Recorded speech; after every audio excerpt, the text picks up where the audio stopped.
Donc je vous propose d'ouvrir cette séance et le Benjamin de l'Assemblée va procéder à l'appel. Monsieur Yves Gougne. Madame Françoise Tribolet. Monsieur François Pinjon.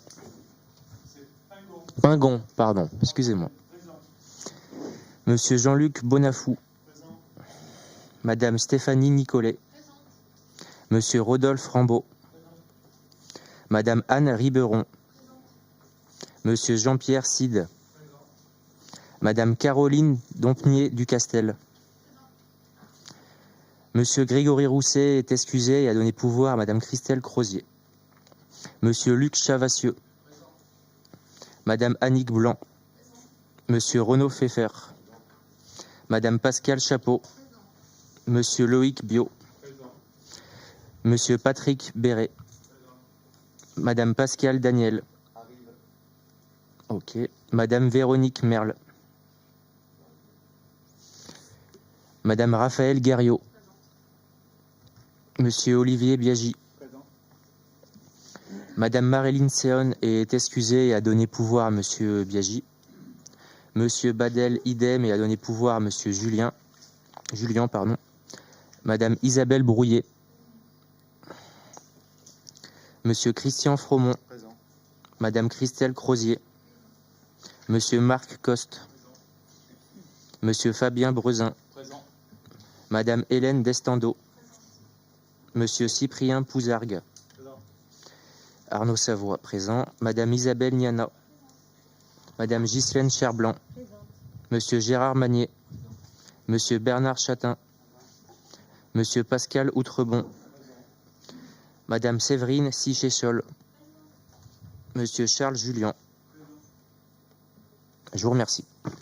Merci Arnaud. La secrétaire de séance, c'est Séverine Sichéchol. Voilà, welcome. Hein. Est-ce que la technique, ça marche? Parce qu'on doit... C'est bon, parce que c'est important que vu qu'il n'y a pas de public, c'est important qu'on puisse être retransmis. Je remercie Florence Ravel, Audrey Rapi-Montagne et Valérie Beccaria-Attard qui ont préparé cette séance. L'ordre du jour appelle tout d'abord l'élection des membres des commissions d'instruction. Alors normalement, on s'est renseigné auprès de chacune des mairies, histoire qu'on ne fasse pas 37 tours de scrutin individuels, à moins qu'il y ait quelqu'un qui ait envie qu'on vote à bulletin secret et qu'on termine à 3h du matin. C'est bon, on peut faire à main levée. Donc, vous le savez, on a décidé de créer 3 grandes commissions thématiques. Et tout à l'heure, on reviendra, elles s'installeront juste après cette réunion de conseil communautaire. Une commission d'instruction solidarité et vie sociale. Une commission d'instruction aménagement du territoire, équipement et transition écologique. Et enfin, une commission d'instruction finances, moyens généraux et développement économique. Dans ces commissions, il y aura, donc vous y verrez tout à l'heure, un vice-président de commission et un rapporteur général de la commission. Et derrière, vous désignerez votre mode de fonctionnement dans la commission avec quand même comme objectif des groupes de travail, c'est d'impliquer des élus municipaux et notamment des adjoints sur des sujets, le tourisme, la voirie, l'habitat, la jeunesse, enfin tous les sujets qui sont de la compétence de notre communauté de communes, mais qui ont un impact fort dans la vie des villages. Je vous propose du coup, pour la commission d'instruction, solidarité et vie sociale, Yves Gougne, Françoise Tribolet, Stéphanie Nicolet, Rodolphe Rambaud, Luc Chavassieux, Véronique Merle, Pascal Chapeau, Raphaël Guerriot, mais peut-être qu'il y aura des changements, mais on en reparlera, Raphaël. Olivier Biagi, Christelle Crozier, Gérard Magnet, Isabelle Niana et Arnaud Savoie. Sur cette commission, est-ce qu'il y a des observations? Ça fait 13 membres. On avait dit entre 10 et 15, on est à 13. Donc, qui refuse de voter? Qui s'abstient? Qui est contre? Donc, la commission est validée. On est bien réglementairement en faisant comme ça, là, c'est bon, hein? Sur la commission aménagement du territoire, équipement et transition écologique, il vous est proposé François Pingon,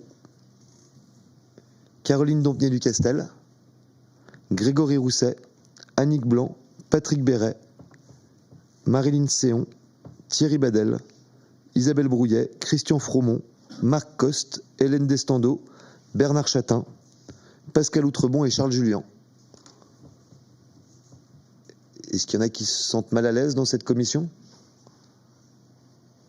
Donc, qui refuse de voter? Qui s'abstient? Qui est contre? Merci. Pour la commission finances, moyens généraux et développement économique, je vous propose Jean-Luc Bonafou, un expert comptable, ça va être pas mal ça. Anne Ribéron, Jean-Pierre Cid, Loïc Biot, Pascal Daniel, Fabien Brezin, Cyprien Pouzargues, Ghislaine Cherblanc et Séverine Sichéchol. Est-ce que ça correspond à vos souhaits? Tant mieux. Qui refuse de voter? Qui s'abstient? Qui est contre? Voilà. J'espère qu'on n'a oublié personne. Donc du coup, ces commissions sont validées, pourront se réunir juste après le conseil communautaire pour les premières démarches. Le rapport suivant concerne la fixation des conditions de dépôt des listes pour la constitution de la commission d'appel d'offres. Fabien Brezin.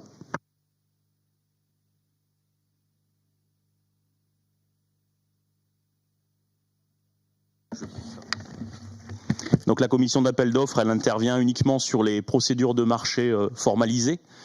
Donc au niveau des travaux, ça veut dire qu'on réunit la commission d'appel d'offres pour des montants supérieurs à 5 350 000 € hors taxes. Et pour les marchés de fournitures et services, le montant est de 214 000 € hors taxes. Donc là, on se réunira pour cette deuxième partie surtout. Donc la commission est présidée par le président, donc Renaud Pfeffer, et par 5 membres de l'Assemblée délibérante. Donc Renaud Pfeffer a décidé de me déléguer la présidence de la commission. Donc je siégerai à sa place lors de chaque réunion de la commission. Et il nous faut donc désigner 5 membres titulaires et 5 membres suppléants.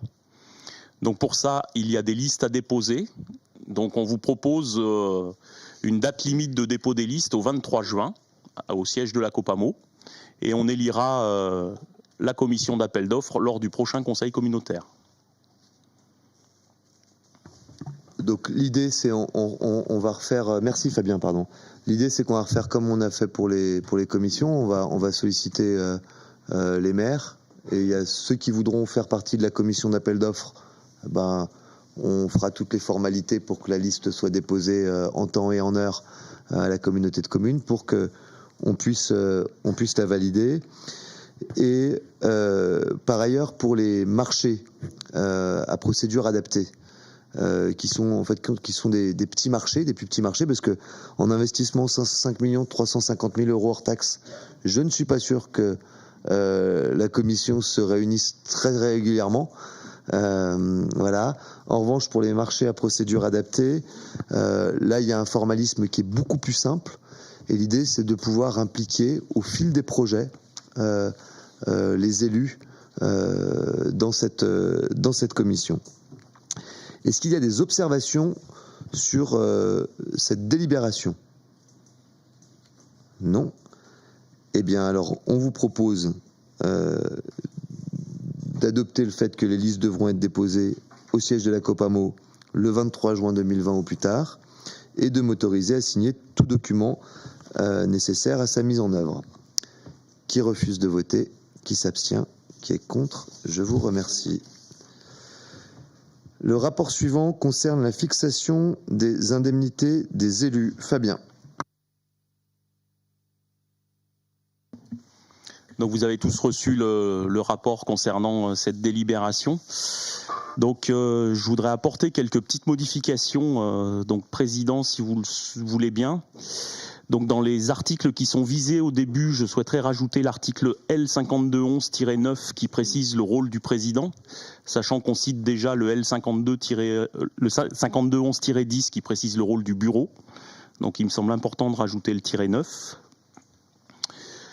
Ensuite, au niveau du rapport tel qu'il a été constitué, il faut qu'on supprime l'allusion au vice-président délégué qui est dans le bas de la page, puisque pour l'instant les vice-présidents délégués n'existent pas. Hein, c'est le règlement qui permettra de les faire exister, puisque ce sont pour l'instant des autres membres du bureau.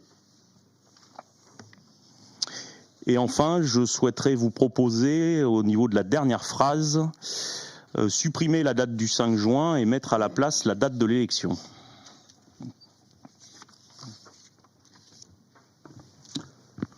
Pas de problème. Donc au niveau des taux, donc on a une enveloppe globale en fait qui est fixée par la loi, qui se base sur un président et 7 vice-présidents. Donc nous, on a choisi d'avoir un bureau beaucoup plus élargi pour que l'ensemble des communes soient représentées et également un certain nombre d'autres membres. Donc il nous faut partager cette enveloppe sur plus de monde. Donc du coup, l'indemnité du président a été baissée un petit peu. Les 3 premiers vice-présidents ont une indemnité assez importante les 3 premiers vice-présidents ont des délégations importantes et recouvrent l'ensemble des autres vice-présidents. Donc c'est pas l'indemnité maximum, elle a été baissée un petit peu également. Et ensuite, on a fixé 2 taux d'indemnité différents. Donc un taux à 14% qui va du 4e au 7e vice-président, et ensuite un taux à 7% qui va du 8e vice-président au 11e, et qui prend également les autres membres du bureau. Donc, je ne sais pas si tu veux rajouter.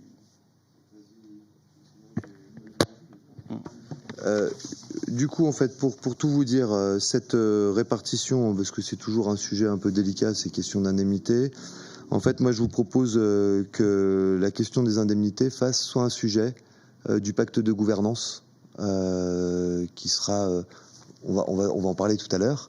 L'idée, c'est que le pacte de gouvernance, d'ici la fin de l'année, puisse être adopté par notre Assemblée.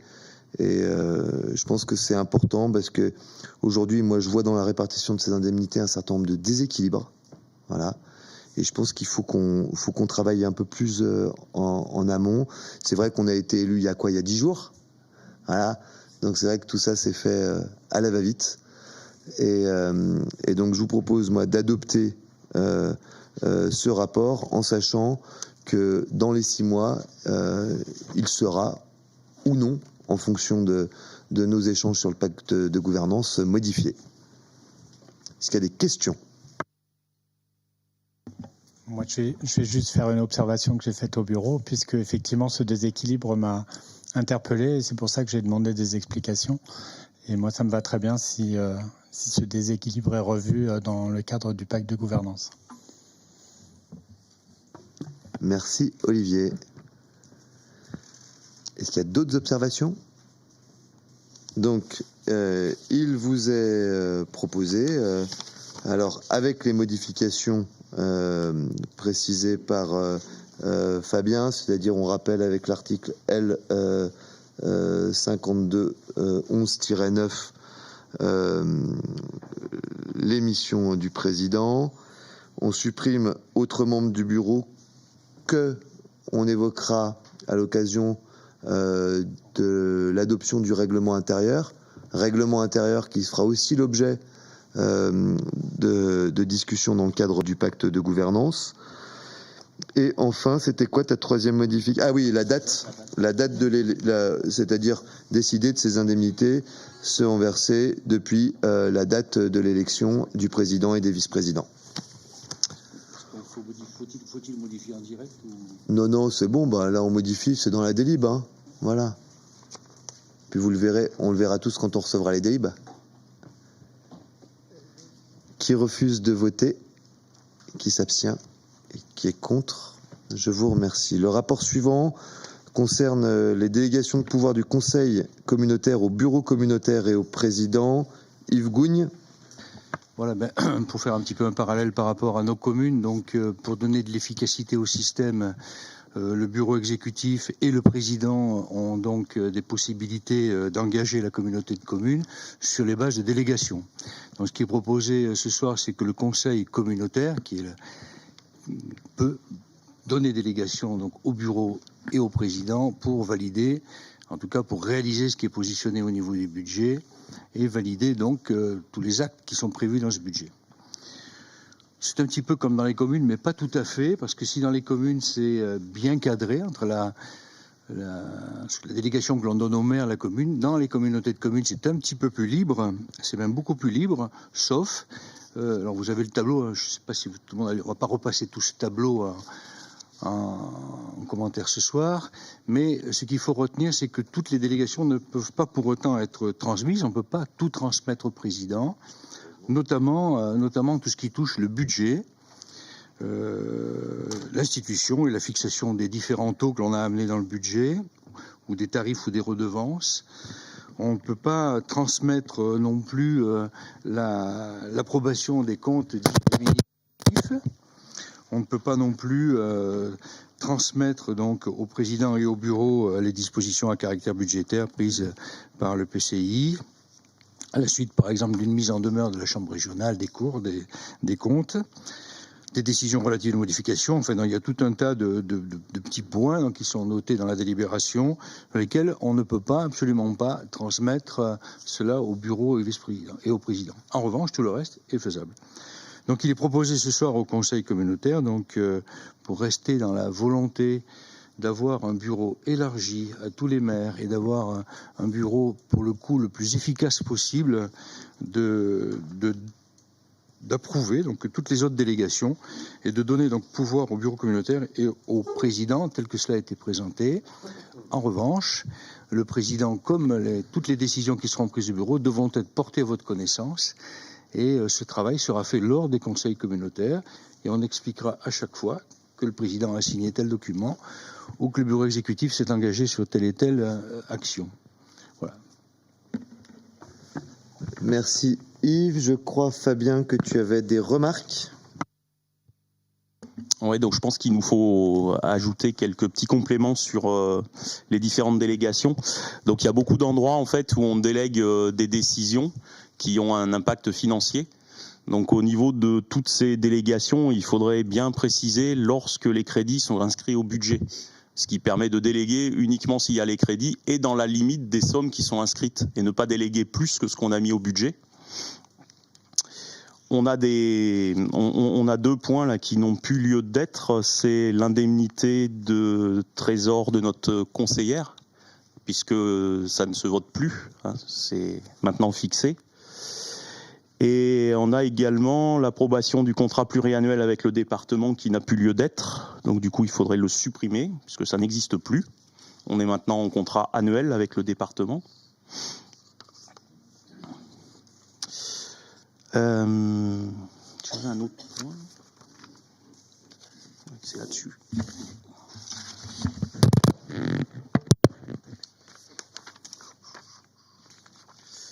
Concernant la commande publique, on précise que le bureau a délégation pour conclure des protocoles transactionnels dans le cadre de certains marchés qu'on a délégués au bureau. On a délégué également certains marchés au président. Il faudrait donc autoriser le président à obtenir les mêmes protocoles transactionnels que ce que peut faire le bureau, mais dans le cadre des marchés délégués au président. Donc c'est la ligne qui est en dessous, là, qui est à rajouter dans la colonne président.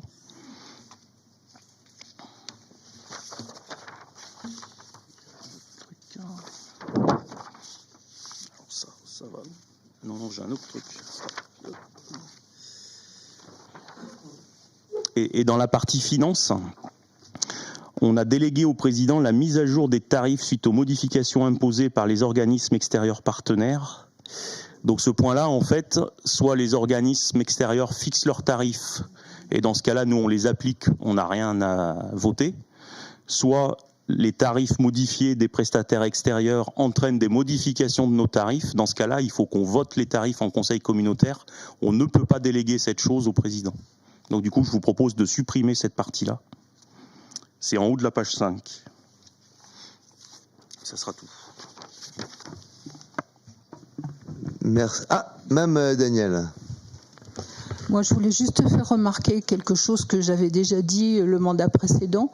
C'est que dans les 6 ans qui vont venir, il faudra éviter que quand, par exemple, une convention est passée à la délibération, qu'on voit dans le délibéré que les avenants éventuels seront laissés à la charge du président ou du bureau. C'est-à-dire qu'il faut quand même qu'à un moment donné, quand il y a des avenants qui sont faits sur des documents ou des contrats, que les avenants à suivre ou les modifications puissent aussi être validés en bureau ou pas, non, en conseil, pour qu'on ait en effet un suivi de ce qu'on a vu au début, quoi. Enfin, c'est mon avis. Fabien, c'est bon. Merci, Mme Daniel. Voilà. Bon, déjà, on inscrit dans la limite de ce qui est prévu au budget. C'est pas mal. Voilà. Non, mais voilà, sous réserve des petites modifications dont m'a parlé Fabien tout à l'heure et qu'il souhaitait apporter, et je pense qu'il pose absolument aucun problème réglementaire. Je vous propose d'adopter, sauf s'il y a d'autres questions, je vous propose d'adopter ces délégations au président et au conseil communautaire. Et au bureau, pardon. Et au bureau. Qui refuse de voter, qui s'abstient, qui est contre, je vous remercie. Le rapport suivant concerne un sujet dont on a déjà parlé à plusieurs reprises, notamment lorsque, avec toute la petite équipe, on s'est présenté à votre vote, qui est la question du débat sur l'élaboration et la mise en œuvre d'un pacte de gouvernance. Et ce projet de pacte de gouvernance sera porté plus particulièrement par Yves Gougne. Voilà, donc depuis 2019, donc la loi propose, en tout cas à chaque alternance des communautés de communes, nos bureaux, de créer, en fait, de réfléchir à un dispositif qui s'appelle le pacte de gouvernance. Alors, c'est pas un document complémentaire qu'on veut rédiger pour le plaisir de rédiger un nouveau document ou d'associer encore d'autres documents à des documents.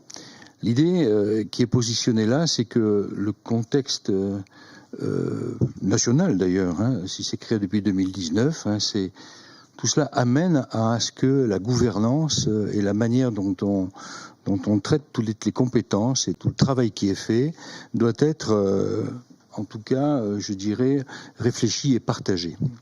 Ça veut dire quoi? En fait, ça veut dire que aujourd'hui, dans ce que portent les compétences de la communauté de communes, toutes ces compétences ont été transmises au fil du temps de la commune vers la communauté de communes.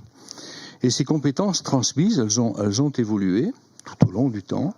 Et aujourd'hui, ce qui est proposé, c'est, semble-t-il, une très très belle occasion, comme le soulignait le président, c'est une très très belle occasion de dire on profite de cette occasion et de ce dispositif de pacte de gouvernance pour rebalayer toutes les compétences que l'on a ou que l'on porte aujourd'hui. De les balayer, pourquoi faire quand effectivement dans la discussion au niveau de la campagne électorale, ou petite campagne électorale qu'il y a eu, on a voulu positionner la commune au cœur de la communauté de communes, et là que le rapport entre la commune et la communauté de communes doivent être éclaircis et doivent être, en tout cas, ce rapport doit être plus clair, doit être plus simple aussi à la lecture des élus municipaux. Donc ce qui est proposé là, c'est donc de balayer toutes les compétences sur une période de 9 mois. La loi nous propose 9 mois. Nous, on prendra peut-être un petit peu moins de temps. Ce qu'on aimerait bien, c'est porter ce pacte de gouvernance jusqu'à la fin de l'année et de se mettre d'accord. De se mettre d'accord sur ce qu'on appelle le commun. C'est-à-dire que dans chacune des compétences, on dise, ben là, on est d'accord. On a retrouvé un équilibre, où on conserve ce qui existe aujourd'hui, où on modifie l'équilibre, Soit on ramène des choses vers la commune, soit on en laisse porter un peu plus par la communauté de communes. C'est ce débat-là qu'il faut faire. C'est un beau travail, un joli travail, qui nous permettra, au passage et à la fin, pour aller un petit peu au-delà de ce que propose la loi, il ne s'agit pas de se mettre d'accord pour être d'accord, il s'agit de dire, c'est la belle occasion de se dire qu'à la fin de l'année, on soit amené à avoir un plan de mandat, pour dire, sur les 5 ans qui resteront, voilà ce qu'on pourrait faire, voilà ce qu'on veut faire, que sur les 5 ans qui resteront, on pourra regarder les niveaux de mutualisation qu'on peut avoir entre communes, toutes les communes, qu'un tiers des communes, qu'une moitié des communes, que 2 ou 3 communes entre elles, positionner tout cela, tout ce travail qu'on appelle le commun. Et tout ça, c'est donc au travers de ce pacte de gouvernance qu'il faut absolument travailler par groupe. C'est un beau travail qui est, à mon avis, qui va prendre un peu du temps, mais qui va nous permettre et vous permettre, puisqu'il y a quand même une bonne partie de nouveaux élus, et tant mieux, de permettre à chacun de bien mesurer le travail ou les actions qui sont portées par la communauté de communes et les actions qui sont portées par les communes. Et cet équilibre-là, il faut qu'on le rediscute à chaque fois.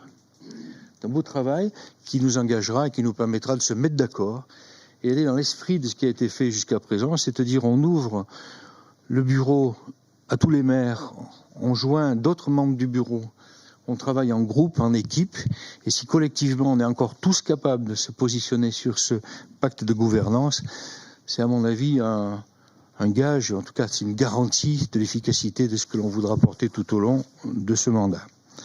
Donc les textes tels qu'ils sont prévus dans la loi prévoient effectivement un tas de recommandations, ou des sujets, mais c'est non exhaustif, ce qui est marqué donc dans votre rapport, dans le rapport que vous avez sous les yeux.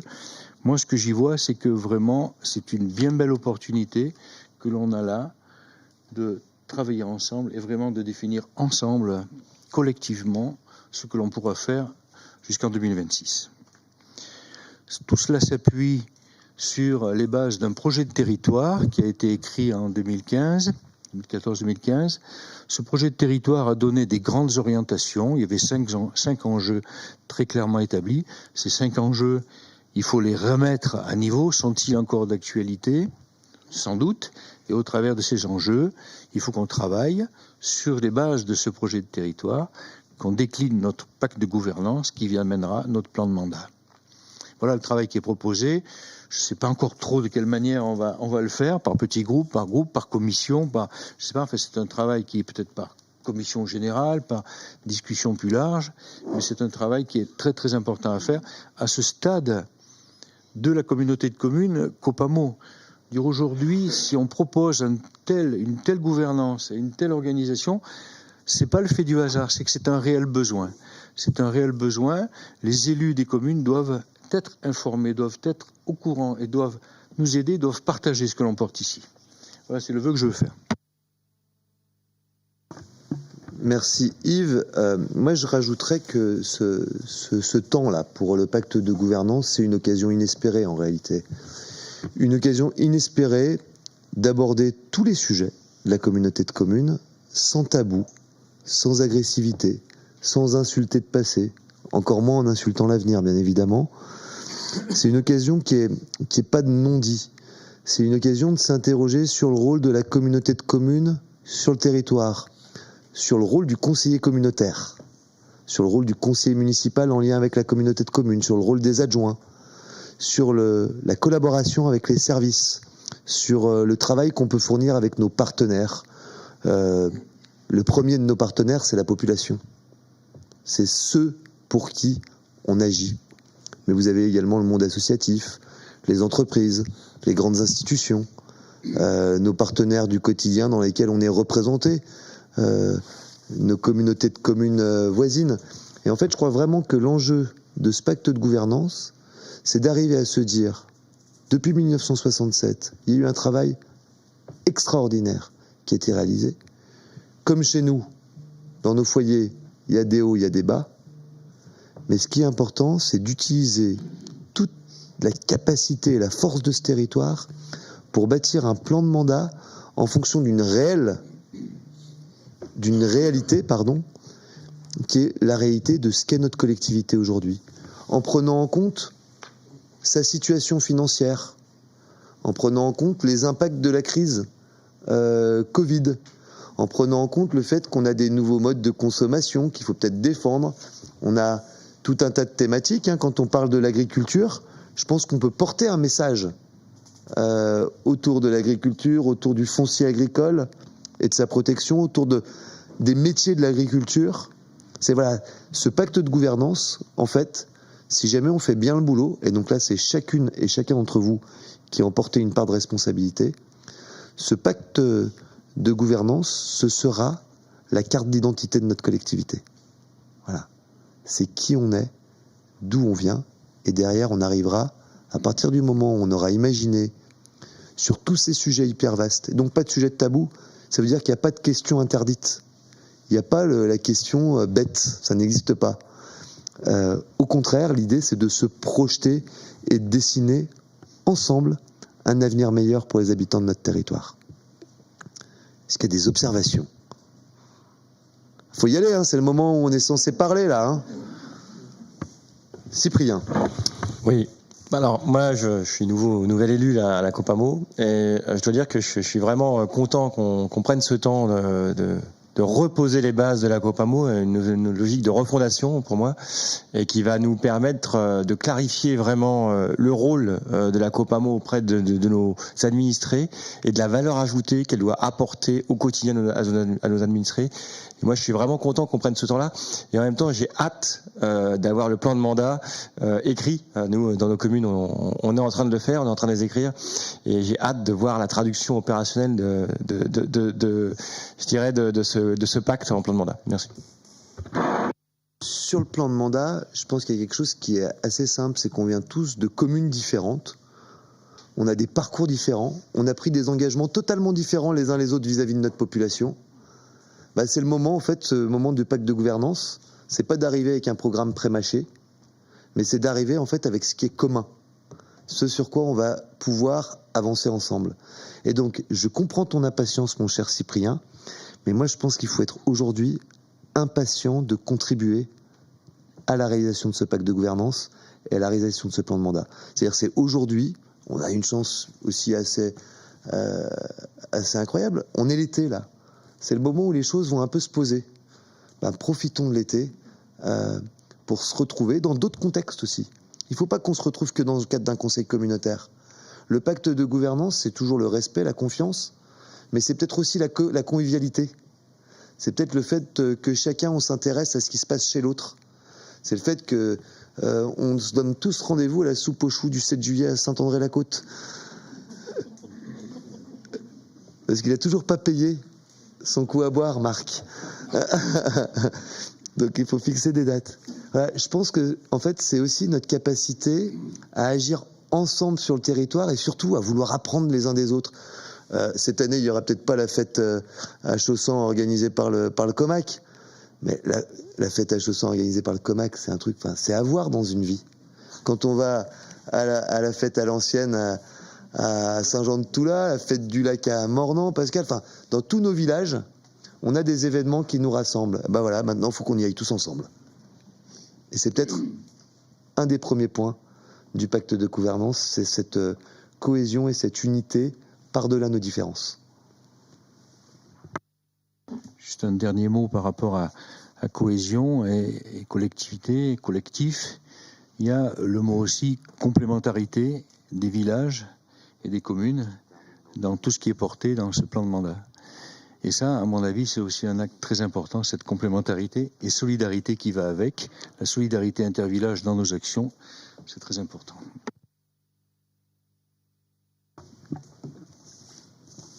Alors, est-ce qu'il y a d'autres observations sur ce rapport ? Yves, J'ai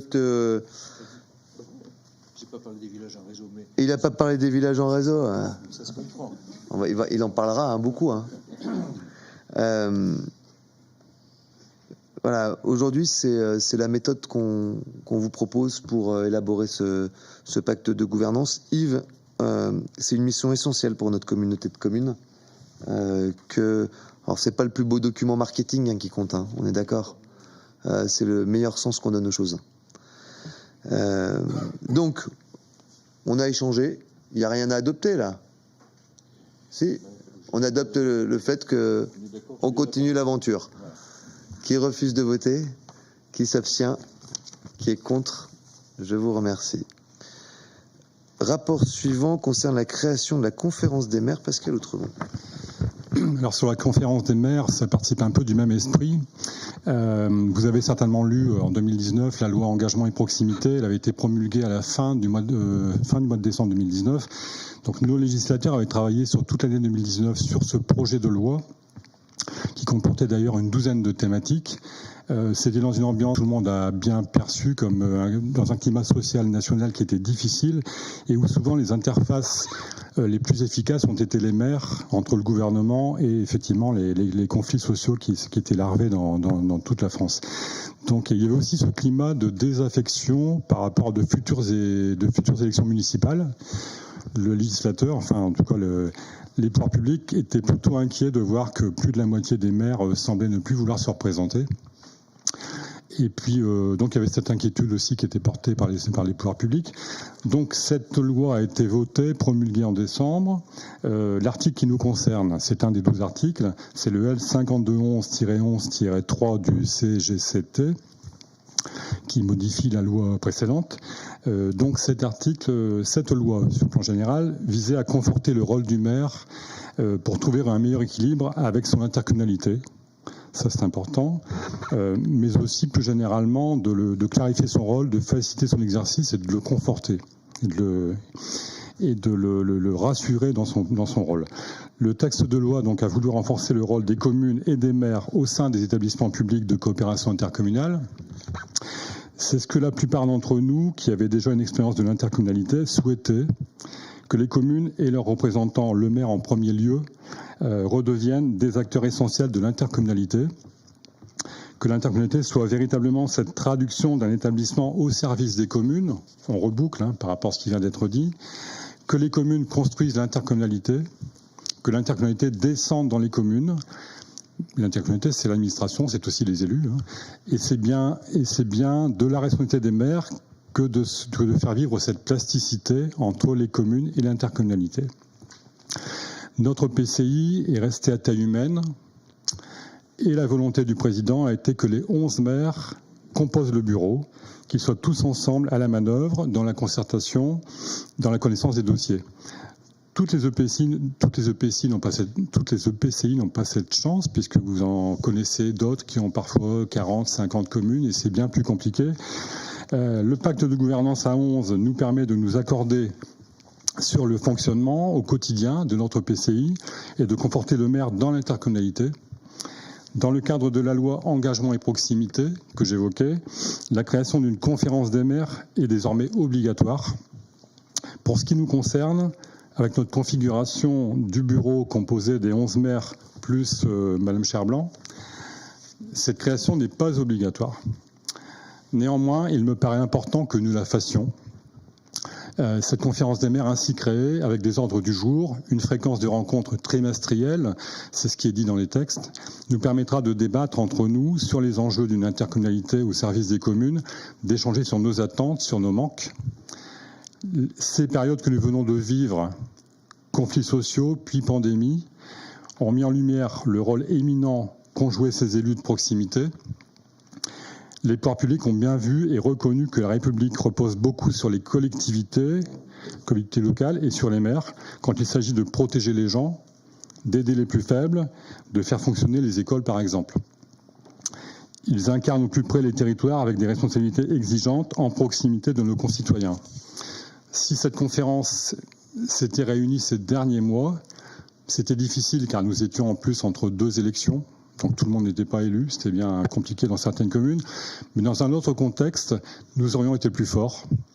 Elle aurait permis en physique ou en visio que nos 11 communes se concertent, réagissent en même temps, s'entraident davantage et s'enrichissent de leurs expériences.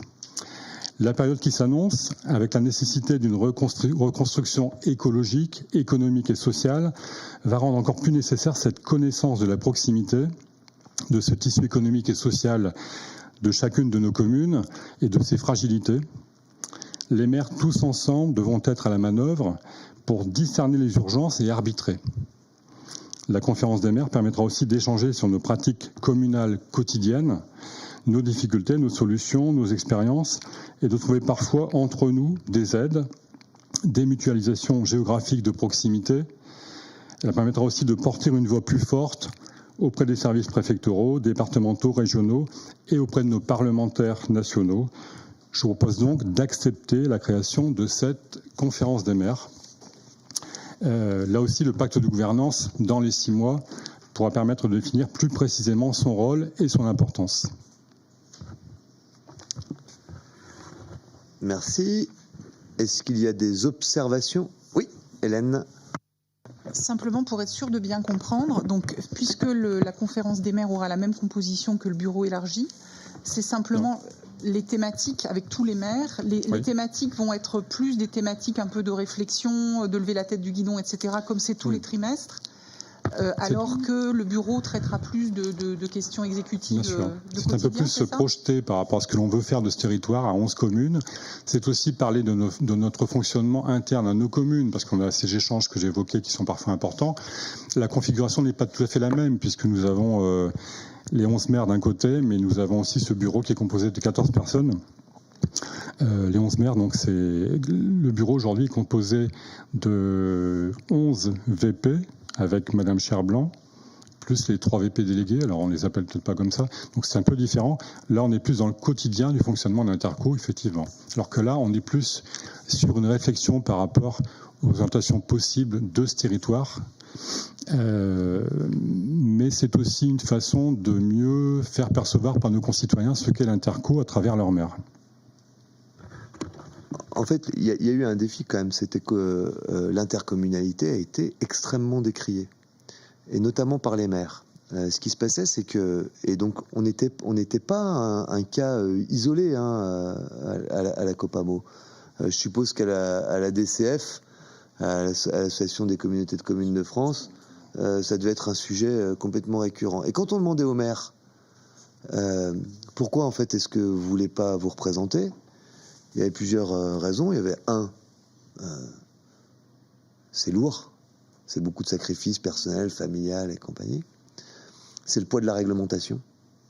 Voilà, où en fin de compte, là on l'a vécu avec l'organisation de nos écoles. Je pense qu'on a tous passé des doux moments entre les directeurs d'école et les instits, l'éducation nationale. Voilà, les changements de réglementation toutes les 15 jours.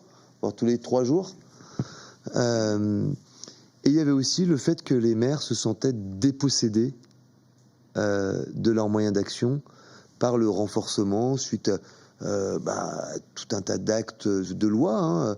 On peut penser à la loi NOTRe, dernière loi vraiment qui s'appliquait et qui renforçait le rôle des régions et de l'intercommunalité.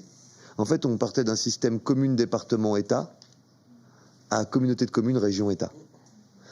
Et du coup, les maires, les pouvoirs publics, ils ont compris qu'en fait, on ne pouvait pas, et on l'a vu lors de la crise du Covid, en fait, on ne peut pas faire sans les élus locaux, sans le terrain. Déjà, ici, à la Copamo, on est à un niveau déjà, paf, on est au niveau. Mais ce qui se fait avec la conférence des maires, pourquoi est-ce que Jean-Luc, tu ne le proposerais pas pour que de temps en temps, les vice-présidents aux finances de chacune des communes se retrouvent et parlent des grands enjeux? C'est quoi la loi de finances? Qu'est-ce qui va se passer sur nos droits de mutation? Qu'est-ce qui va se passer sur nos recettes de fonctionnement? Qu'est-ce qui va se passer sur nos ressources? Pourquoi est-ce que les adjoints aux affaires scolaires, de temps en temps, ils ne se retrouvent pas en se disant, notamment avant la rentrée, comment on fait pour recruter du personnel? Alors, il y a des outils, la SPL, la mutualisation entre communes. Il n'y a pas que la mutualisation descendante. Mais ensemble, on doit pouvoir partager un certain nombre de choses. Et c'est hyper important aussi, parce que les maires, ils portent quand même une responsabilité un peu particulière. Et on l'a vu pendant la crise Covid. Les ordonnances, franchement, ça a été super bien. Ça nous a permis de prendre des décisions qu'on n'aurait jamais pu prendre. Et en fait, d'assumer nos responsabilités. Et du coup, la conférence des maires, c'est peut-être une des premières étapes, mais je pense que dans le pacte de gouvernance, Yves, il faudra trouver d'autres idées Parce qu'à chacune des rentrées, on s'interroge comment recruter des agents périscolaires. Comment est-ce qu'on fait pour faire les travaux de rénovation énergétique de nos bâtiments? Pourquoi est-ce qu'à un moment, on ne se dit pas, bon, il y a la communauté de communes, mais pourquoi est-ce que Beauvallon et Taluyer ne peuvent pas travailler ensemble parce qu'ils ont un projet commun? On a des sujets, hein, le sport, les équipements sportifs, Pascal. Hein, voilà.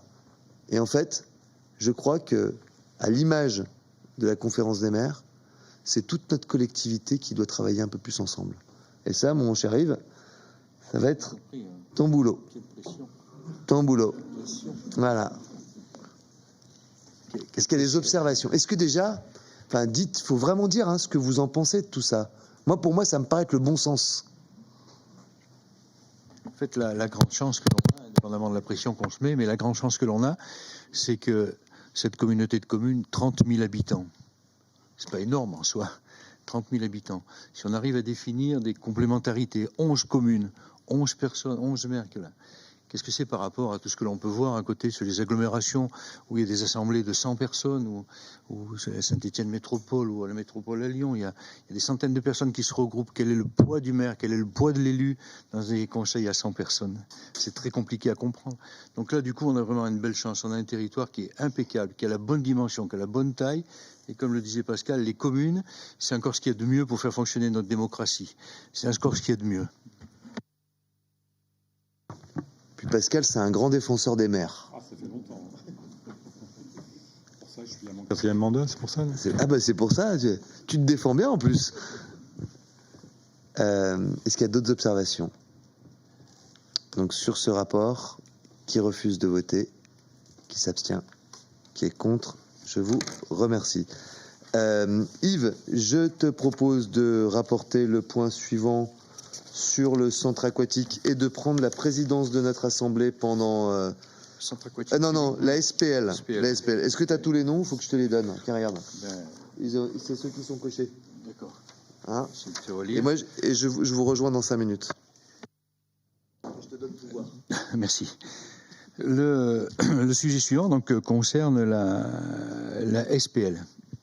Alors, après ces grandes discussions de politique générale, on arrive sur un dossier très concret qui est donc la SPL. La SPL est une société publique locale, hein, comme son nom l'indique, qui a été mise en place en 2013 et validée en 2014. Et cette SPL a pour objet donc l'animation, la gestion et l'animation des actions éducatives et de loisirs hein, pour les enfants sur les périodes de temps périscolaires, pendant les vacances.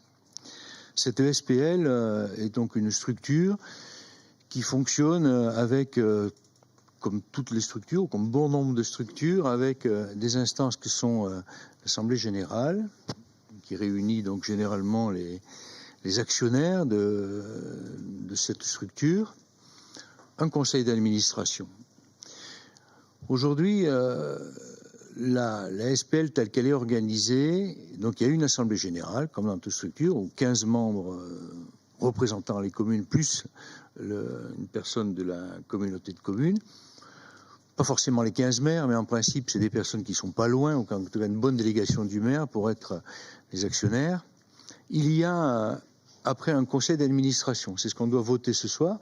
Donc on doit voter ce soir 14 personnes entre nous qui doivent donc faire partie de ce conseil d'administration, lequel conseil d'administration votera pour avoir un président ou une présidente.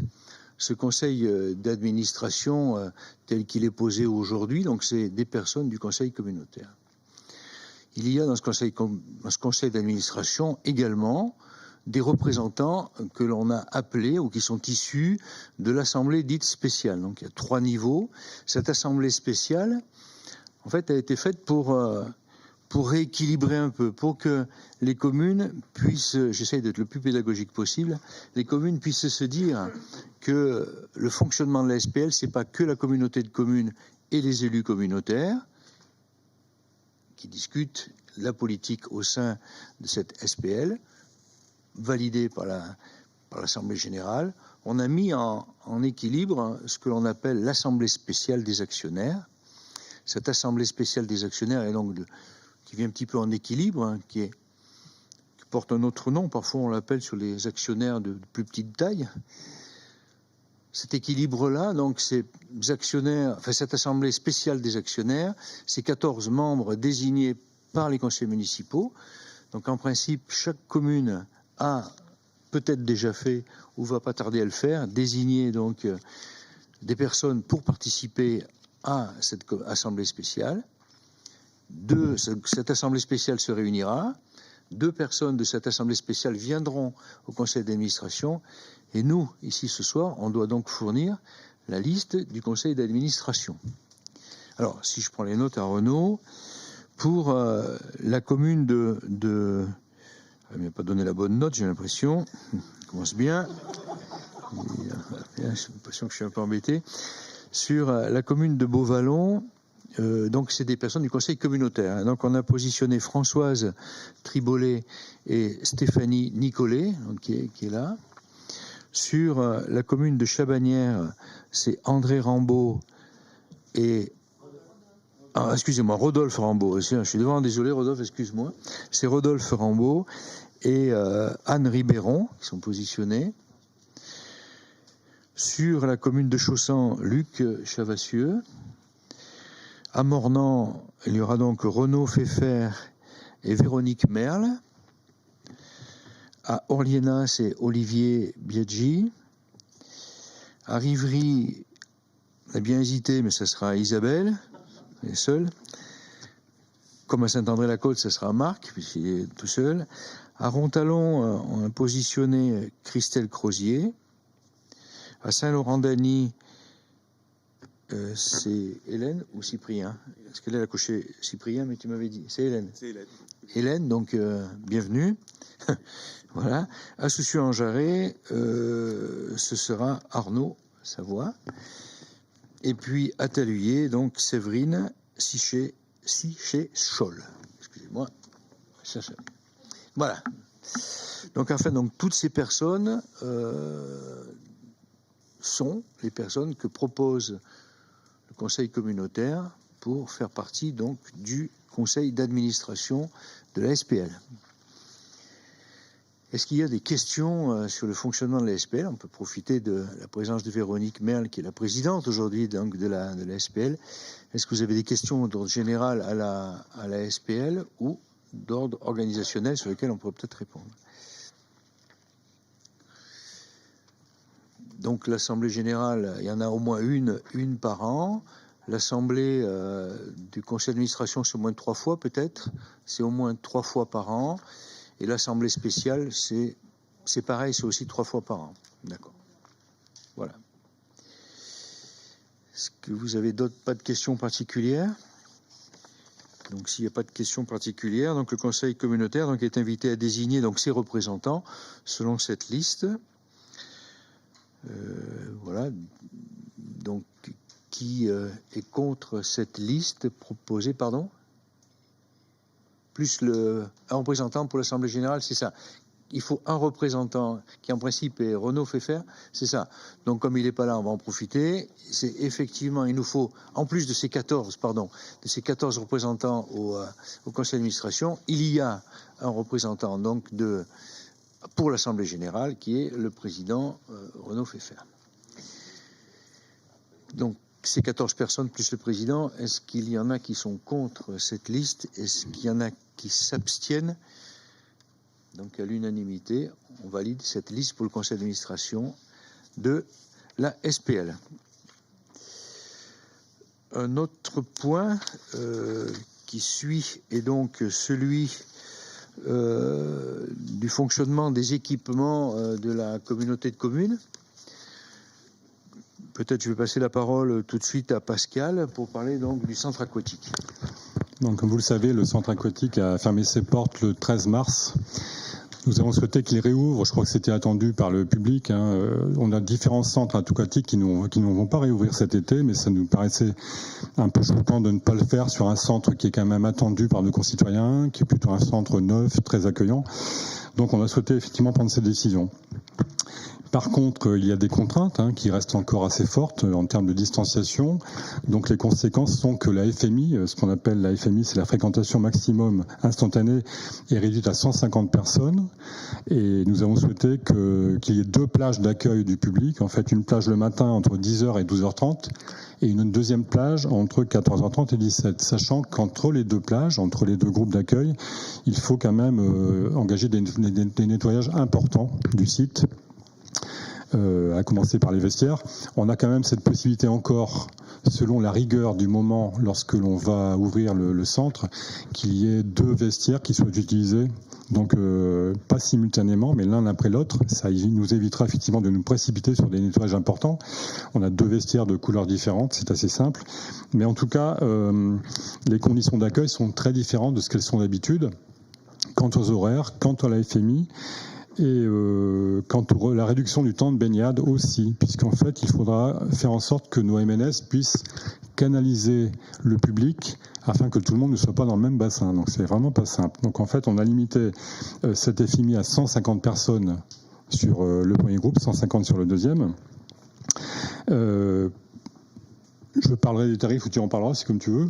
On a souhaité être assez simple sur la tarification, utiliser un seul tarif que vous voyez, je crois, sur la délibération, qui serait de 3,70 pour les habitants de la Copamo et 1 € de plus pour les extérieurs, sachant que le tarif actuel, je ne le connais pas, mais il est légèrement supérieur.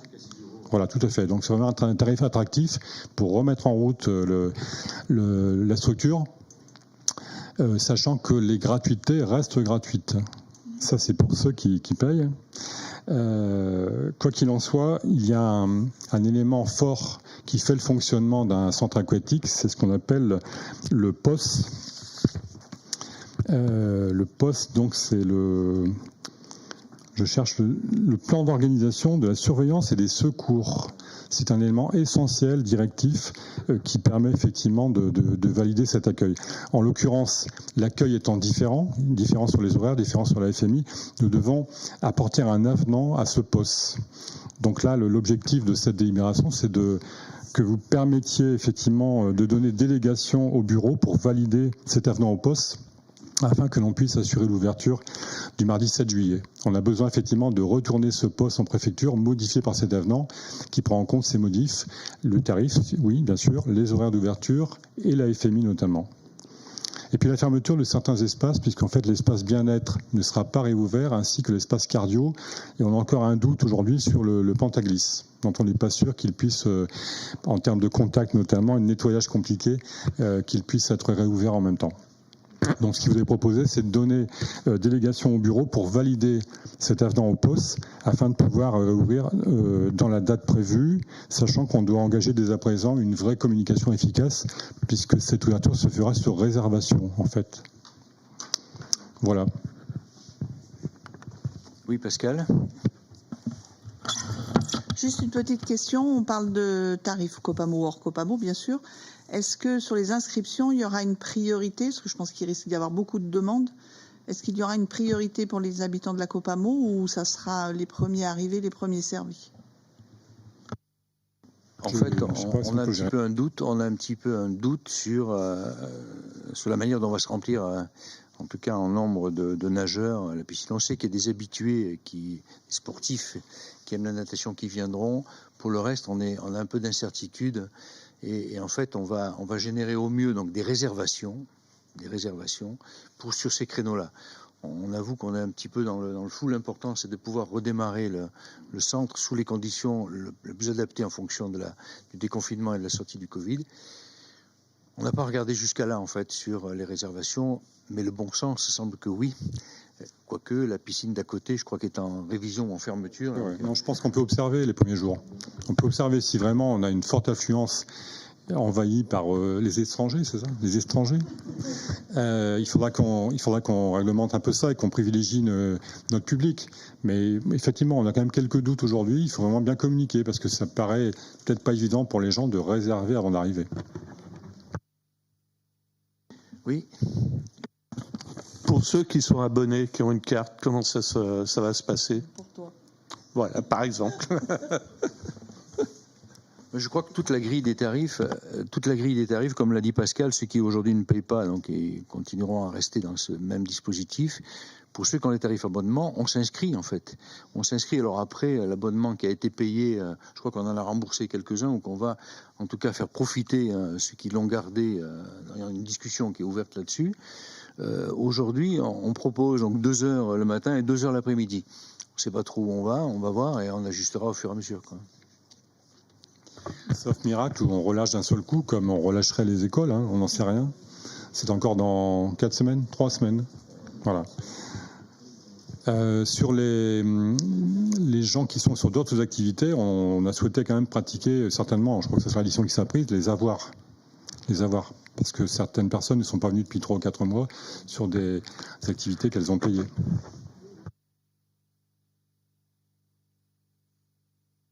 Voilà.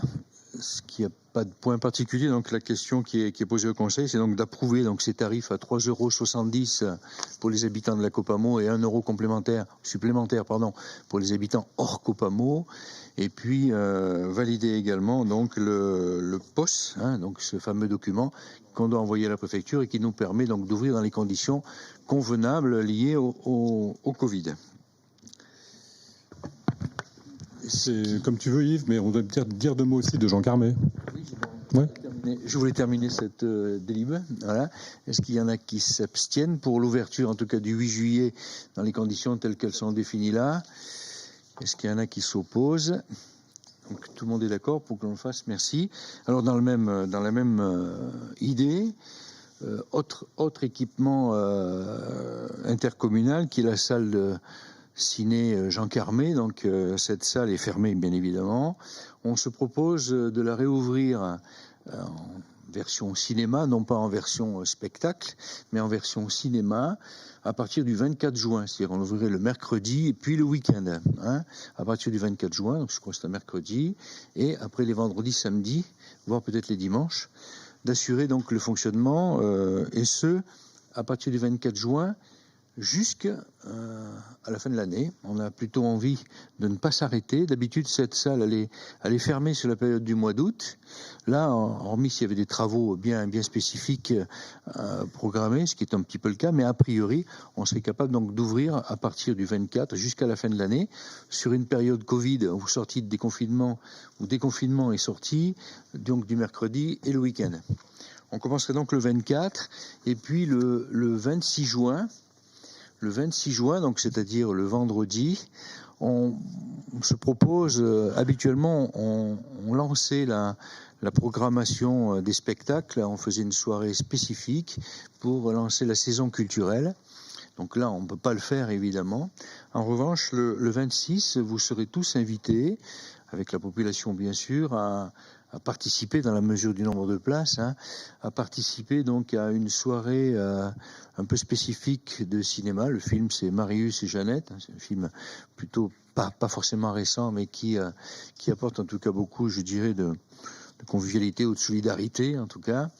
Et à l'occasion, on disposera dans tout l'espace bar et l'espace billetterie et l'espace d'attente.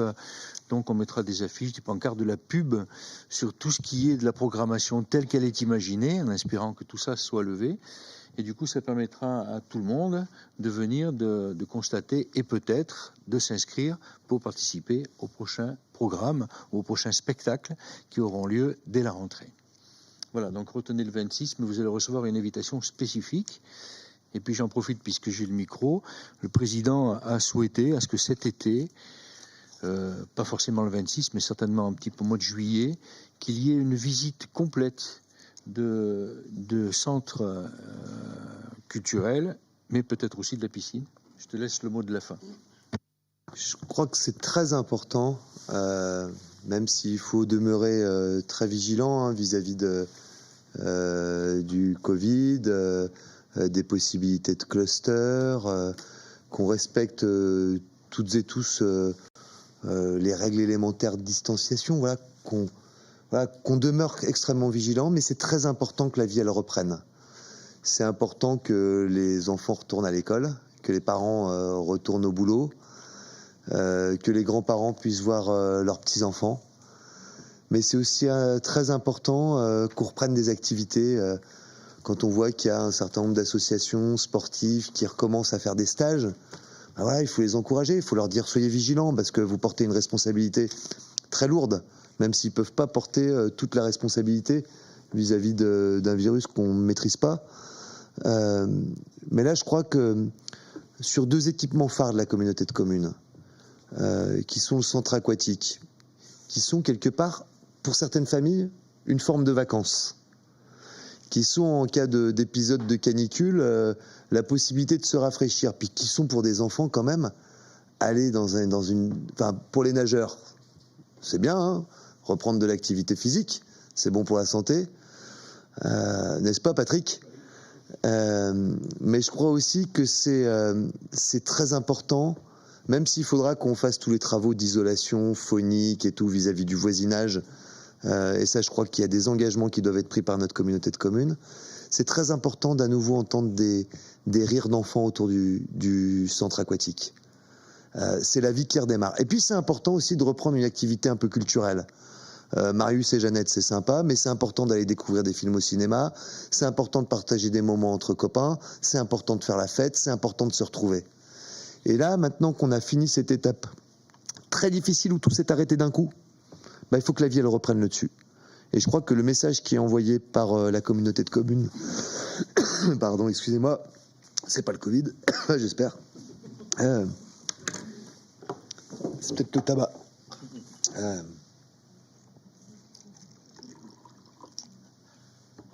De l'eau. C'est de l'eau. C'est certifié. C'est très important que la vie reprenne. Voilà, j'ai plus de voix. Bon, voilà, donc on en termine ce conseil communautaire. On est absolument dans les délais, parce que, à moins qu'il y ait d'autres choses, non ?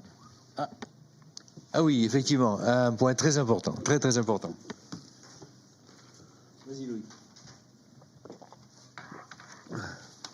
Alors, on a travaillé avec, ça marche, ouais, avec Fabien et l'ensemble du bureau à un plan d'aide pour les entreprises dans le cadre de reprise de l'activité suite à la crise du Covid. Donc, 3 étapes dans la décision autour de ce plan d'aide. On l'a construit avec le bureau. On vous le présente ce soir et je crois qu'il sera soumis au vote au prochain conseil communautaire. Donc on va passer assez rapidement, mais malgré tout, il y a des choses importantes sur les mesures qui sont déjà disponibles au niveau national et au niveau régional.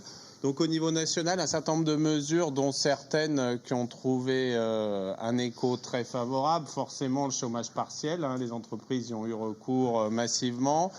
Ce qu'on a appelé les PGE, les prêts garantis par l'État, c'est-à-dire que les banques ont prêté aux entreprises. La somme est disponible pendant 1 année et après, elles décident ou pas de le mettre en amortissement bancaire. C'est un renfort en trésorerie pour les entreprises.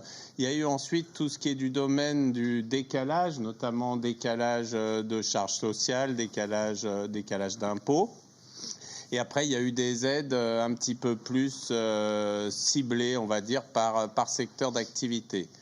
Tout ça a été complété par des aides régionales. On a une région qui a été relativement présente là-dessus. Donc, des aides notamment pour les auto-entrepreneurs, des aides pour l'achat d'équipements de protection. On a également un prêt régional à taux zéro qui peut aller jusqu'à 100 000 €, qui peut venir compléter les dispositifs notamment du PGE, et puis ensuite des aides ciblées, on voit artisans, bâtiments, hôtellerie, tourisme, et on verra tout à l'heure que tout ça s'intègre dans le dispositif qu'on vous présente, puisqu'on vient compléter en fait ces dispositifs d'aide régionale.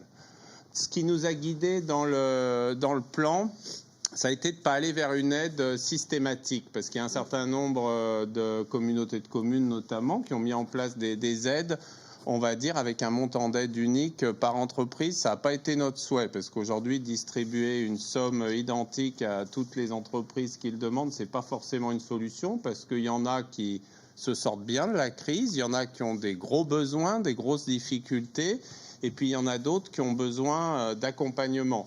Je crois que l'accompagnement, on l'a déjà en partie fait, c'est-à-dire pendant la crise, les services des communes et de la communauté de communes ont pu accompagner les entreprises parce que les dispositifs d'aide nationaux, régionaux qu'on a vus sont très complexes. Donc il y a un certain nombre d'entreprises qu'on a pris par la main, sur lesquelles on a aidé à remplir les dossiers, à faire une demande, à les orienter vers leur banque pour du PGE notamment. Et il y a un certain nombre d'entreprises qui aujourd'hui ont pu avoir accès à des aides alors qu'elles ne pensaient pas pouvoir y aller toutes seules. Je pense que ça, c'est le premier étage de la fusée. Il faut qu'on continue tous dans nos mairies. Si on n'a pas la compétence, il faut ramener ça vers le service économique de la Copamo et dire aux entreprises, il y a aujourd'hui des dispositifs. Il y a encore eu un plan d'aide qui a été voté par l'État et qui a été présenté aujourd'hui pour le bâtiment. Donc, il ne faut pas hésiter à dire aux entreprises, orientez-vous vers le service économique de la Copamo. Et on peut déjà vous aider à aller vers les dispositifs d'aide existants et ça apporte des renforts importants. Ensuite, on a dit donc on va pas vers une aide qui est la même pour tout le monde, mais on va vers une aide ciblée à la fois sur le type d'activité, mais à la fois sur le montant qu'on va donner. C'est-à-dire, il y a une entreprise, je ne sais pas, qui peut avoir une trentaine de salariés, qui a besoin d'un renfort en trésorerie important sur lequel on va pouvoir aller l'aider. Mais il y a également l'auto-entrepreneur ou le restaurateur qui a besoin de quelque chose et on va répondre à sa demande. Donc, vous voyez là les différentes briques du plan qu'on vous propose avec les montants.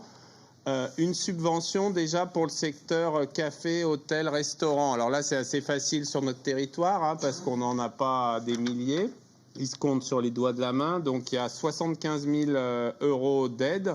On l'a plafonné sur ce dispositif-là parce que comme on n'en a pas beaucoup non plus, il faut que ça puisse tous les aider parce qu'on est vraiment sur le secteur qui a été le plus touché par la crise, une fermeture complète, un certain nombre qui se sont réinventés avec des ventes à emporter, mais malgré tout un secteur qui a souffert et sur lequel aujourd'hui on vous propose d'engager 75 000 € sur les 52 entreprises du territoire. Ça concerne les restaurants, les hôtels et puis toute la vente à emporter. On a ensuite après deux dispositifs qui sont des dispositifs régionaux. Le premier, micro-entreprise, association, où il y a une enveloppe de 232 000 € sur laquelle la Copamo met 58 000 €. Donc ça concerne du prêt d'honneur à taux zéro avec un différé de paiement sans garantie. Et la même chose, un fonds régional pour tout ce qui est tourisme, hôtellerie, restauration, sur lequel on met 58 000 € avec une subvention maximum de 5 000 €. Et après, il y a toutes les autres entreprises du territoire sur lesquelles on va venir agir en subvention, donc un montant de 100 000 € pour le moment, avec des études de dossier au cas par cas. Donc là, je pense qu'on a un dispositif qui est assez complet. C'est quand même 316 000 € d'aide au budget de la Copamo pour un effet de levier qui fait qu'on va lever pas loin de 500 000 € d'aide sur le territoire. Et ça, c'est quand même une somme qui est importante. Et là, on parle des aides et on parle d'un premier plan qui va jusqu'à la fin d'année. C'est-à-dire le temps qu'on le vote, les aides vont commencer à être disponibles. On souhaite aller vite à partir du début du mois de juillet. On va voir sur la diapositive suivante les modalités d'attribution et le calendrier. Et on va jusqu'à la fin de l'année. Ça veut dire qu'on délibère sur ce dispositif au Conseil de début juillet. On a la commission permanente de la région qui va valider aussi le dispositif. On lance tout ça autour du 10 juillet avec les mairies et la communauté de communes, avec un plan de communication. Je pense que tout ça, il faut aussi que ça vienne en complément de toutes les aides qui ont été données par les mairies, parce qu'il y a les espèces sonnantes et trébuchantes, mais il y a aussi tout le travail qu'on a produit, les masques, il y a eu des aides via les CCAS des mairies pour un certain nombre d'entrepreneurs qui se retrouvaient en grande difficulté personnelle. Il y a le dépistage dans un certain nombre de communes. Voilà, il y a des dispositifs qui viennent en complément de ce plan et qu'il ne faut pas oublier. Derrière, entre le 10 juillet et le 1er octobre, on commence l'ouverture de l'étude de dossier et puis les premières attributions. Et on aura 4 comités d'engagement prévus, un par mois, donc juillet, septembre, octobre et novembre, pour pouvoir avoir aidé toutes les entreprises d'ici la fin de l'année. C'est important d'aller très vite parce que je pense que le creux de la vague, il n'est pas maintenant. C'est-à-dire que là, les entreprises sont sorties, sont déconfinées, les gens se remettent un peu au travail, il leur reste un petit peu de trésorerie. Les choses vont repartir. L'été va faire un deuxième ralentissement, qu'on le veuille ou pas, mais malgré tout, c'est une période où le travail est un peu plus compliqué. Et je pense que c'est sur l'automne, septembre, octobre, novembre, où on va avoir 3 mois très durs et où il va falloir agir et agir assez vite. En décembre 2020, ça sera la fin des décaissements sur ce premier plan, et puis on verra si on travaille sur un second plan et quelle forme il pourra prendre. Derrière, donc le process, mais on l'a un petit peu vu, j'en profiterai pour dire qu'il faut vraiment que les communes soient moteurs là-dedans, parce que c'est compliqué pour un chef d'entreprise d'aller à la gamelle, c'est toujours difficile d'aller dire j'ai besoin d'aide, ça va pas, parce que l'image elle-même de l'entreprise en est ternie. Quand une entreprise vient demander de l'argent, on va rapidement interpréter, dire il est au bord du dépôt de bilan, je ne vais pas lui confier la réalisation de ma véranda parce qu'il va déposer dans 2 mois.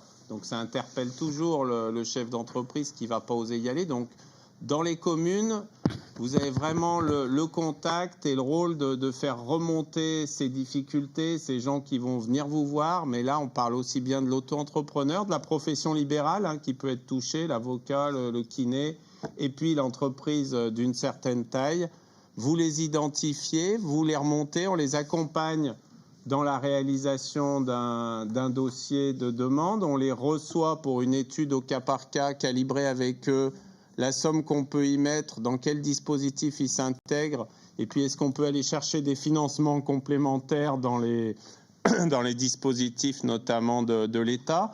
Puis je pense qu'il y a des choses qui vont encore voir le jour. Je vous dis qu'aujourd'hui, il y a eu un plan pour le bâtiment. Il y aura sûrement d'autres choses qui vont venir se rajouter. Donc au fur et à mesure, on va tenir un peu la base à jour et on va essayer de venir compléter les 500 000 € qu'on met sur ce schéma.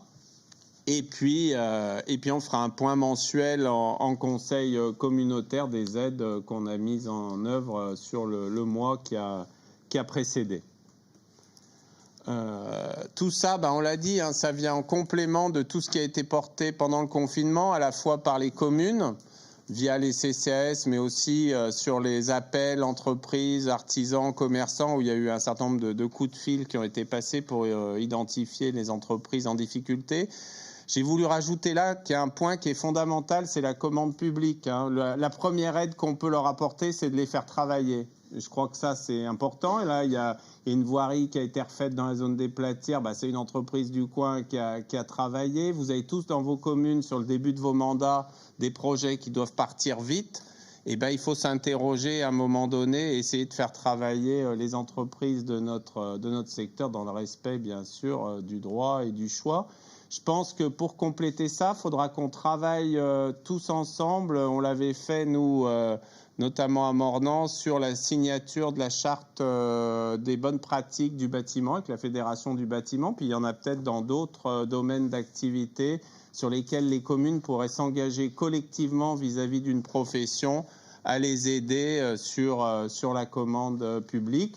Ça concernait notamment de les informer en priorité de nos appels d'offres qui pouvaient les concerner, pour faire en sorte qu'il y a beaucoup d'entreprises qui ne répondent pas à nos marchés parce qu'ils ne sont même pas au courant ou qui ne sont pas structurés pour répondre à des marchés publics, parce que c'est complété et ces chartes-là permettent de les accompagner via leurs organisations syndicales. Donc je pense que c'est important qu'on mette ça en musique et assez rapidement, parce que c'est de l'argent aussi qu'on met pour le secteur économique, les travaux qu'on va lancer.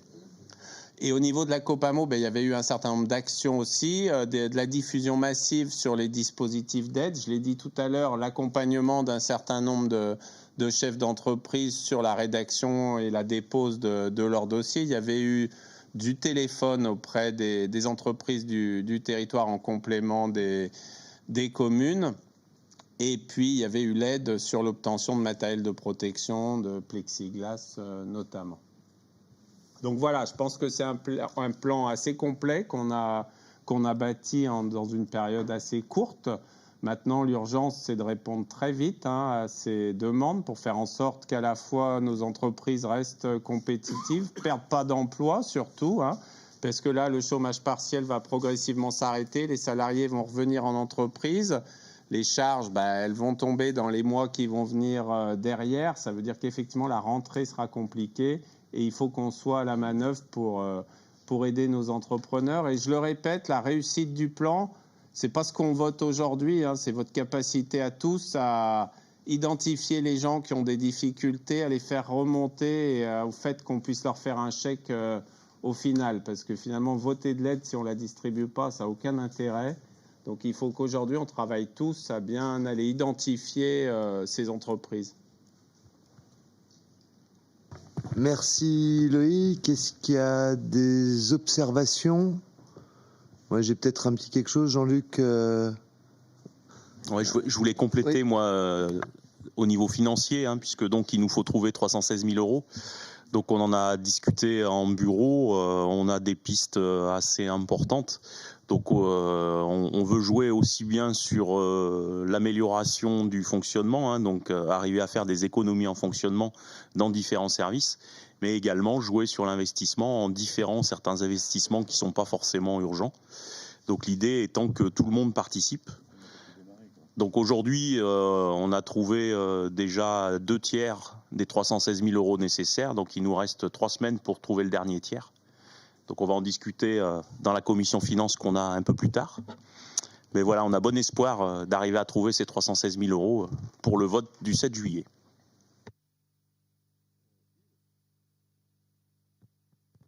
Oui, alors moi je suis effectivement très satisfait qu'on puisse faire ça, et j'aime bien l'approche quand on dit effectivement que les maires et les mairies qui ont aidé, ou les communes qui ont aidé les commerçants, les artisans, les petites entreprises qu'on les a aidés au travers de dons, de masques ou de gel, etc. Mais c'est aussi, en tout cas pour ce qui concerne la commune de Beauvallon, par endroit, des loyers, parce qu'on a quelques locataires qui on ne prendra pas de loyer. C'est aussi des sommes et des montants qu'il faudrait identifier assez clairement pour qu'on puisse dire sur le territoire de la Copamo, certes, il y a cela, mais peut-être qu'au global de tout ça, on arrivera peut-être à des sommes peut-être de 750 000 euros ou plus, je ne sais pas. À mon avis, ce serait un signe très fort.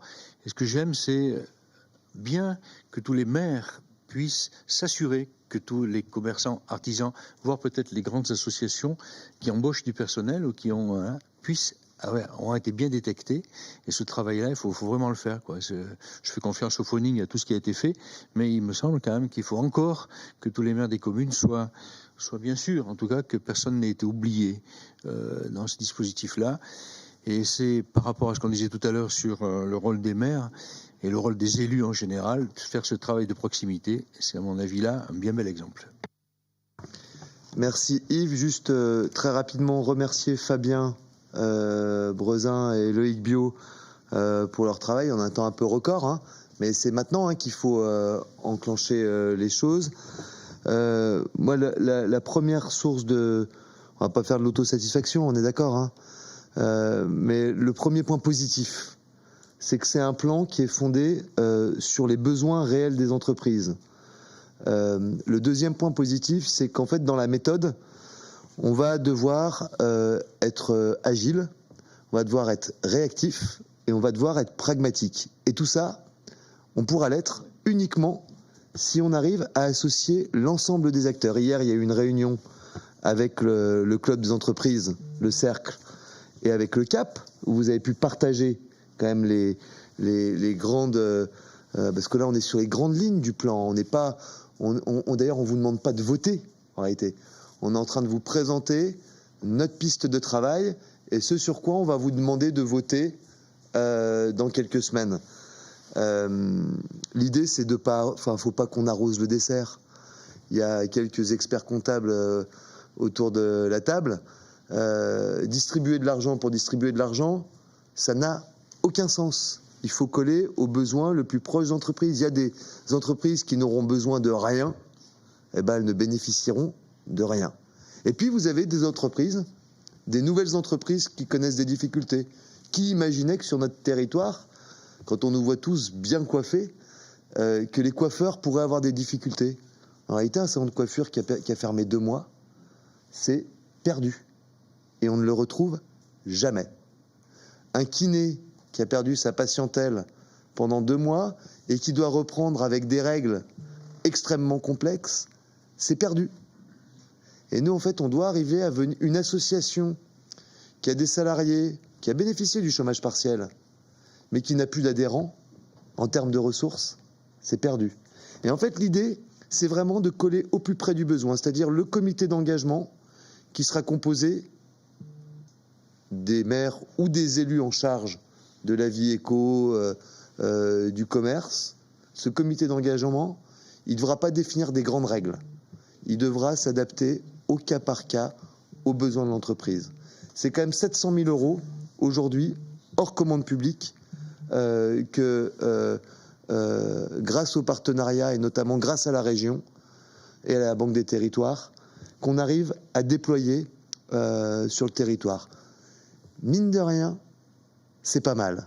Mais on verra, quand on validera l'ensemble des dossiers en conseil communautaire, parce qu'il y a un moment où il faudra formaliser tout ça, on verra que par rapport à la densité de notre tissu économique, les aides, elles pourront être parfois relativement modestes. Et donc, il faudra trouver d'autres moyens d'accompagner. Ça peut être du conseil, ça peut être du marketing, ça peut être de la communication, ça peut être de la signalétique, ça peut être de l'accompagnement par le biais de nos partenaires, la Coworky, le Cercle, le CAP, pourquoi pas des experts comptables. Enfin, on a tout à imaginer pour travailler ensemble sur un vrai plan éco. Et enfin, Loïc l'a bien rappelé à la fin, c'est la question de la commande publique. L'investissement local, c'est un des premiers facteurs de développement économique. Et je crois que là, c'est même pas la communauté de communes qui doit être les premiers de cordée, c'est ça? Je pense que c'est dans les communes où il faut vraiment pas hésiter à lancer les projets. Il y a des projets de revitalisation de centre-bourg, il y a des projets d'équipement sportif. Il faut prendre le temps pour pas faire n'importe quoi, mais il faut y aller. Puis il faut envoyer les bons indicateurs au monde économique et au territoire. Là, je crois qu'on est face à un défi qui, si on n'arrive pas à le relever, ce défi de la crise économique, derrière, on aura beaucoup plus de mal à relever et ce sera beaucoup plus coûteux de relever la question de la crise sociale. Donc là, sur un plan éco comme celui-là, 700 000 €, il faut que nos habitants, nos entreprises, nos élus, ils comprennent qu'on est tous groupés et qu'on va de l'avant pour aider nos entreprises à sortir de cette situation extrêmement compliquée. Voilà. Merci Loïc, merci Fabien.